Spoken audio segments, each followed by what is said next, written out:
America's public enemy number one in the United States is drug abuse. Racial inequities within the cannabis industry stem back from our long history with the war on drugs, over-policing of black and brown neighborhoods, which leads to more arrests and essentially devastates communities. And so when we're thinking about the legalized industry, we have communities of folks that would like to participate in this industry but cannot due to prior records that they may have. If you think about the history of cannabis and you think about how drug laws have been enacted, created and enacted, they always targeted the poor, they always targeted minorities. And when I say targeted, I don't mean it was intentionally done, but you can set things up in a way where it serves one group and it disserves another group. I had a friend that had to serve 11 years for, I think it was like maybe 2 ounces. We're working alongside Chairman Mendelson's office to create a bill that once DC is ready to, has the rider removed, that we can create a bill that can do no harm in this communities that have been impacted by the war on drugs. This bill directs the bulk of the revenue to be redirected into either supporting the businesses, the licensees, or for programs, I'll call them social justice programs, that are targeted to disadvantaged communities.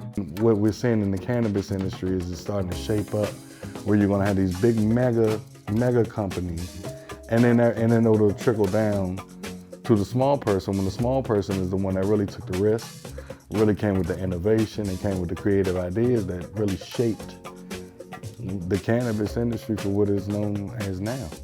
We really advocate for the decriminalization before legalization, because if you just legalize, then like he was saying, here come all the big brands. They're gonna swallow up little brands like us. I'm very concerned that when the legislation is actually able to move through the council and for us to vote on it, that we are gonna see very powerful, wealthy, out-of-state interests that will do their best to try to redirect some of what we're doing here to their benefit.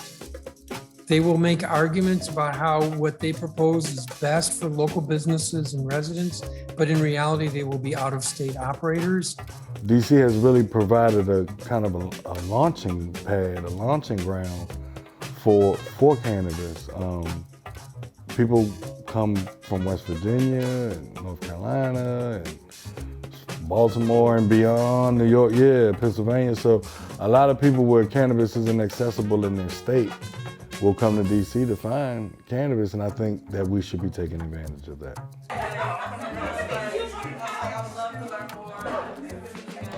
Washington, D.C. is a very unique place. Right now, because of restrictions impacting us due to congressional budget control, we've been stopped short of developing a full adult use cannabis market. Instead, we have a medical market and what has become a very vibrant and thriving unregulated cannabis market. There's a lot of upside. I think there's more upside to I-71 than there is downside. I think economically there's great advantages that if done correctly, we all could benefit from. I think it's a great source of economy for the city. It's very taxable, and the thing about people that participate in the I-71 market is that they are willing to pay taxes.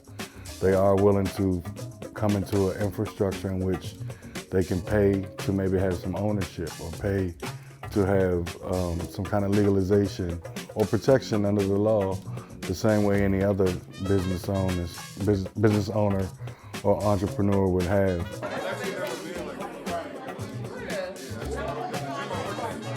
Now, it's a double-edged sword. It's an issue, but it's also a good thing. The issue with it is there's no rules really or regulations that it's a lot of gray area. So it's kind of hard for a lot of people to operate in that space, but that gray area also allows for a room of creativity.